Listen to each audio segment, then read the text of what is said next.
2026년 현재 정신의학계는 정말 거대한 전환점을 맞이하고 있습니다. 네. 거의 반세기 동안 조현병을 설명해온 도파민이라는 그 단 하나의 키워드만으로는 더 이상 충분하지 않다. 그렇죠. 이런 공감대가 형성되면서 완전히 새로운 패러다임이 열리고 있죠. 네, 바로 그 혁명의 중심에 있는 2026 통합 정신증 치료 프로토콜 임상 매뉴얼이 오늘 저희가 함께 깊이 파헤쳐볼 자료입니다. 이번 탐구의 목표는 아주 명확합니다. 청취자분께서 보내주신 이 매뉴얼을 보면서 저도 정말 깜짝 놀랐는데요. 그러셨군요. 최첨단 뇌과학의 발견과 또 어떻게 보면 굉장히 깊고 어려운 정신분석 철학이 어떻게 하나의 치료법으로 통합될 수 있었는지 네, 바로 그 지점이죠. 그 경이로운 접점을 한번 찾아보는 겁니다. 뇌라는 하드웨어의 고장, 그리고 정신이라는 소프트웨어의 붕괴. 네, 이걸 동시에 진단하고 재건하는 이 새로운 여정을 함께 따라가 보시죠. 좋습니다. 그럼 어디서부터 시작해볼까요? 매뉴얼을 펴자마자 바이오 타입이라는 좀 생소한 단어가 가장 먼저 나오더라고요. 아, 네. 이게 기존의 조현병이라는 단일 진단명과는 어떻게 다른 건가요? 마치 병을 나누는 기준 자체가 완전히 바뀐 것 같은데요. 정확히 보셨습니다. 그게 뭐랄까, 더 이상 정신증을 하나의 병으로 보지 않겠다는 그런 선언인 셈이죠. 아, 정신의학계의 대분기, Great Bifurcation, 즉 거대한 갈림길이라고도 불립니다. 매뉴얼에 나온 스탠퍼드 의대의 연구가 대표적인데요. 네네. fMRI로 뇌회로가 작동하는 방식을 분석해서 사람들을 몇 가지 유형으로 나눴습니다. 그중 정신증과 특히 관련 깊은 유형이 몇 가지 있습니다. 뇌회로의 특정 고장 지점을 찾아내는 거군요. 어떤 것들이 있나요? 예를 들어 디폴트 모드 타입이 있습니다. 과거에 갇힌 뇌라고 생각하시면 쉬워요. 과거에 갇힌 뇌요? 네. 보통 뇌는 가만히 있을 때도 내부적으로 과거를 회상하고 미래를 계획하면서 계속 활동하는데 이 타입은 그 활동이 너무 과도해서요. 아, 외부 자극에는 거의 반응하지 않고 오로지 자기 안의 생각, 즉 과거의 기억 속에서만 계속 공회전하는 상태입니다. 뭔가 알 것 같아요. 멍하니 있으면서 계속 과거에 안 좋았던 기억을 곱씹고 있는 상태. 점점 현실에서 멀어지는 느낌이겠네요. 바로 그 느낌입니다. 또 다른 흥미로운 유형은 현적성 타입, 즉 압도된 감각의 뇌입니다. 압도된 감각의 뇌요? 네, 우리 뇌에는 외부 자극의 중요도를 판단하는 일종의 필터가 있거든요. 길거리의 수많은 소음 속에서도 내 이름만은 귀에 쏙 들어오는 것처럼요. 그렇죠. 그런데 이 타입은 그 필터가 고장난 상태입니다. 필터가 고장나면 어떻게 되는데요? 모든 자극이 다 중요한 신호처럼 느껴집니다. 옆 사람의 사소한 기침 소리, 내 심장 박동 소리, 스쳐 지나가는 사람의 눈빛 같은 아주 중립적인 자극들까지 전부 나에게 보내는 치명적인 위협 신호로 오인하게 되는 거죠. 그래서 저 사람이 날 쳐다보는 건 나를 감시하는 신호야? 같은 관계망상이 시작되는 거군요. 정확합니다. 세상의 모든 것들이 다 나를 향한 의미심장한 메시지로 다가오는 상태? 와, 정말 끔찍하겠네요. 네, 여기서 한 걸음 더 나아가 BSNIP라는 컨소시엄은 뇌파나 안구운동 같은 데이터를 분석해서 정신증 자체를 3가지 유형으로 더 세분화했습니다. 더 세밀하게요? 네, 그중 가장 심각한 유형이 바이오 타입 1, 인지적 결함형인데요. 매뉴얼에서는 산산조각난 뇌, shattered brain이라고 표현합니다. 산산조각 뇌? 네, 외부 세계와의 연결고리가 거의 끊어진 상태에 가깝죠. 반면 바이오 타입 2는 과잉 각성형, 즉 시끄러운 뇌, 노이즈 브레인이라고 부릅니다. 시끄러운 뇌요. 네, 뇌 내부의 잡음이 너무 커서 외부 신호를 분간하지 못하는 상태로 끊임없는 환청과 망상에 시달리는 경우와 정확히 일치합니다.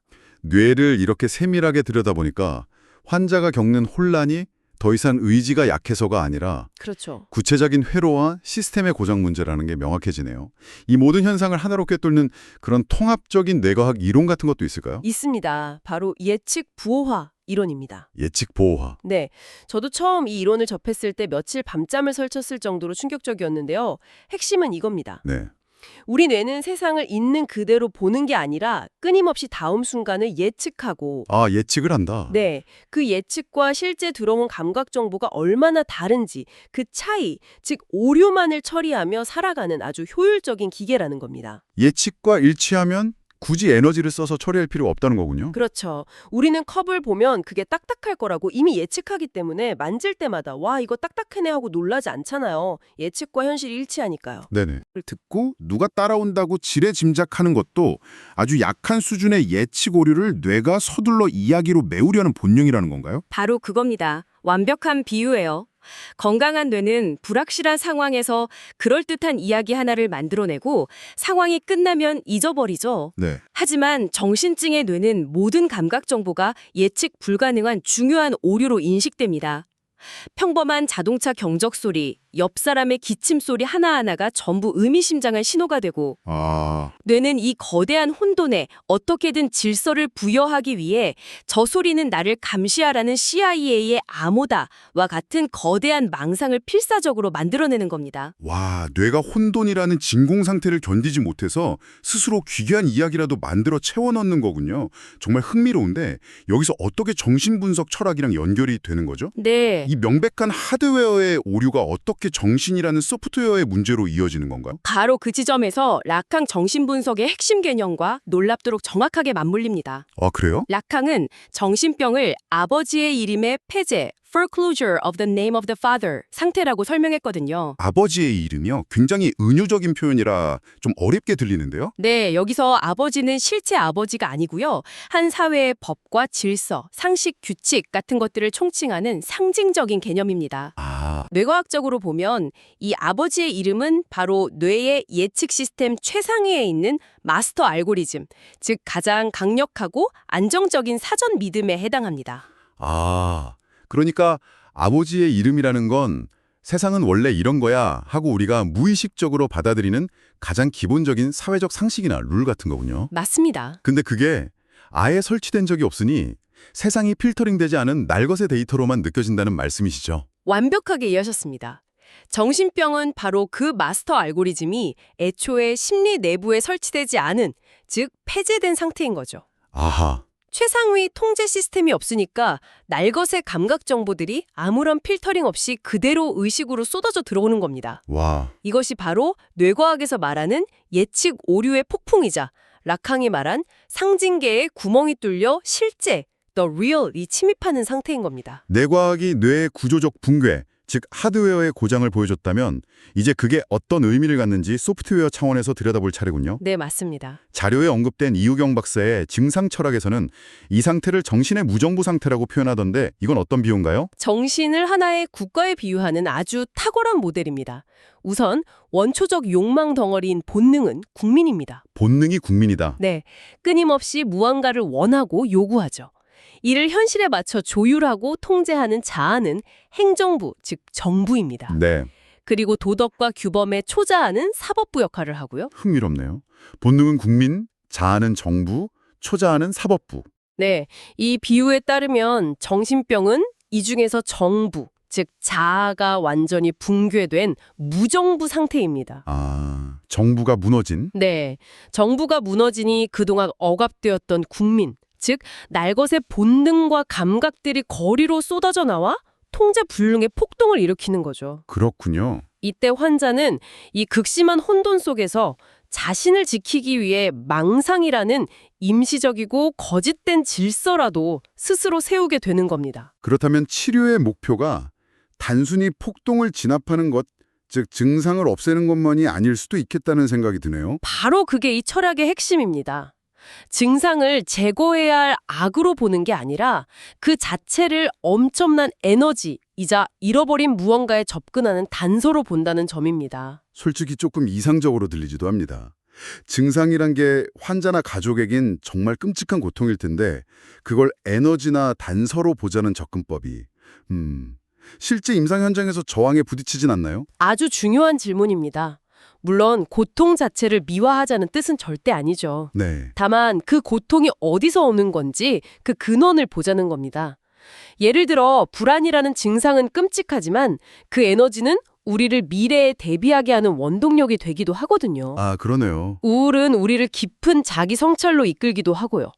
따라서 치료 목표는 증상의 완전한 소멸이 아니라 증상의 이해와 승화가 됩니다. 이해와 승화. 네. 통제불능의 홍수처럼 모든 것을 파괴하는 에너지를 뭐랄까 수력 발전소처럼 방향을 틀어서 창조적인 동력으로 전환하도록 돕는 것이죠. 알겠습니다. 뇌를 화학적으로 안정시키는 게 첫걸음이라는 건 알겠는데 하지만 사람이 약만 먹고 살 순 없잖아요. 물론이죠. 그렇게 안정을 찾은 뇌를 가지고 무너져버린 일상과 삶의 습관은 어떻게 다시 세워나가나요? 이제 뇌과학과 정신철학이 만나는 실제 치료 프로토콜로 들어가는군요. 치료는 크게 3단계로 진행됩니다. 안정화, 재구조화, 그리고 통합 및 유지. 1단계 안정화. 신경화학적 폭풍을 잠재우기부터 보죠. 네, 여기서 치료의 첫 단추는 뇌의 에너지 위기를 해결하는 겁니다. 흥미롭게도 2024년 말에 승인된 코벤파이 같은 최신 약물은요. 네. 과거처럼 도파민이라는 폭도를 무작정 때려잡는 방식이 아닙니다. 대신 뇌의 사령 부위자 붕괴된 정부인 전두엽이 제 기능을 하도록 깨우는 역할을 합니다. 아, 정부를 깨운다. 네, 정부가 정신을 차리면 폭동은 자연스럽게 잦아드는 원리죠. 훨씬 근본적인 접근이네요. 그리고 동시에 연료를 공급합니다. 이게 대사정신의학의 개념인데요. 연구에 따르면 정신증 환자의 전두엽은 포도당을 에너지원으로 잘 쓰지 못해서 사실상 굶주린 상태라고 합니다. 아, 정말요? 여기에 케톤 생성 식이요법을 통해 케톤이라는 고효율 대체 연료를 직접 공급해서 말 그대로 뇌가 다시 움직이게 만드는 겁니다. 정부를 깨우고 연료까지 넣어주는 거군요. 그렇습니다. 그리고 이 모든 것에 기반이 되는 절대적인 규칙이 있습니다. 그게 뭔가요? 바로 수면입니다. 매뉴얼에서 이후경 박사는 매일 정확히 같은 시간에 자고 일어나는 것이 무너진 정신의 가장 기본적인 질서를 부여하는 행위, 즉 국가의 통행금지령과 같다고 강조합니다. 뇌의 폭풍을 잠재우고 에너지를 공급하고 규칙적인 수면으로 기본 질서를 잡는다. 그럼 2단계, 재구조화는 뭔가요? 무너진 내면의 질서 재건이라고 되어 있는데요. 뇌가 안정되면 이제 무너진 삶의 구조를 다시 세워야 합니다. 여기서 사회적 리듬 치료, ISPRT가 사용됩니다. 사회적 리듬 치료. 네, 이름은 거창하지만 원리는 간단해요. 기상 시간, 식사 시간, 첫 대인 접촉 시간, 운동 시간, 취침 시간, 이 5가지 핵심 활동 시간을 매일 시계처럼 똑같이 유지하도록 훈련하는 겁니다. 삶의 틀을 인공적으로 만들어주는 거군요. 맞습니다. 뇌가 스스로 예측 모델, 즉 내면의 질서를 만들지 못하니까 외부에서 예측 가능한 인공적인 상징계, 뭐랄까 외부의 비계, 스캐폴딩을 세워주는 거죠. 아하. 그리고 또 하나, 일념의 실천을 강조합니다.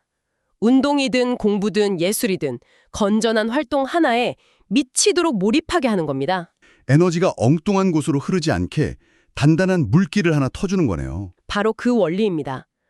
혼란스럽게 흩어져 있는 정신 에너지를 하나의 단단한 통로로 집중시켜서 망상이라는 샛길로 새어나가는 것을 막는 거죠. 자, 그럼 마지막 3단계, 통합입니다. 삶의 주인으로 거듭나기라는 부제가 붙어 있는데 이 단계에서는 어떤 방법들이 동원되나요? 이 단계에서는 기술의 도움을 적극적으로 갖습니다. 디지털 치료제 DTX라고 들어보셨죠? 네, 앱으로 치료하는 거요? 네, CT 오리55 같은 스마트폰 앱이 환자 곁에서 24시간 코치 역할을 해줍니다. 맞춤형 인지과제를 부여하고 스스로 감정과 생각을 관찰하는 습관을 길러주는 디지털 후견인이 생기는 셈이죠. 치료사가 없을 때도 계속해서 도움을 받을 수 있겠군요. 그렇죠. 그리고 심리적으로 가장 중요한 접근이 이루어집니다.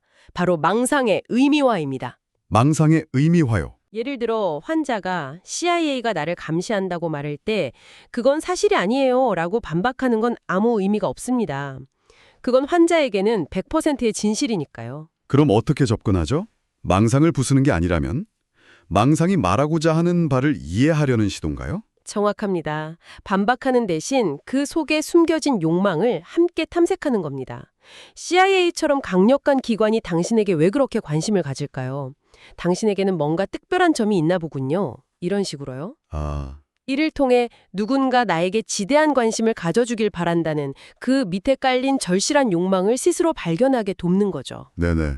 절대적인 확신의 상태에서 나는 왜 이런 생각을 하게 될까라는 질문의 주체로 나아가게 만드는 겁니다. 와, 이건 정말 패러다임의 전환이네요. 망상과 싸우는 게 아니라 망상과 대화하는 거군요. 네, 그리고 이 모든 과정의 궁극적인 목표는 매뉴얼에서 공의 상태를 체득하는 것이라고 말합니다. 공이요? 네, 약밀과 규칙으로 뇌 기능을 안정적으로 유지하되 세상에 대한 집착과 망상을 내려놓고 삶을 차분히 관조하는 태도, 즉 스스로 삶의 주인이 되는 것을 목표로 합니다. 정리해보면 2020년의 치료라는 게 단순히 증상을 눌러서 환자를 조용하게 만드는 게 아니라 뇌의 에너지를 채우고 삶의 질서를 다시 프로그래밍해서 네, 환자 스스로 자기 삶의 운전대를 다시 잡게 만드는 과정? 바로 그거네요. 맞습니다. 정신병의 그 극심한 혼돈과 고통은 어쩌면 환자가 잃어버린 자기 자신을 찾기 위해 온 우주에 보내는 가장 처절한 구조 신호일지도 모릅니다. 오늘 정말 깊이 있는 탐구였습니다. 마지막으로 이 자료를 덮으며 청취자분들께 질문 하나를 던지고 싶습니다. 네, 오늘 살펴본 자료에서는 끊임없이 새로운 욕망을 좇도록 만드는 자본주의 사회가 우리 모두를 어느 정도는 분열증적 주체로 만든다고 지적합니다. 만약 규칙적인 삶, 하나에 대한 몰입, 그리고 내면의 고요함인 공을 회복하는 것이 정신증 치료의 궁극적 지향점이라면 이런 원칙들이 오늘을 살아가는 우리 자신의 일상적인 관계에는 어떤 의미를 가질 수 있을까요?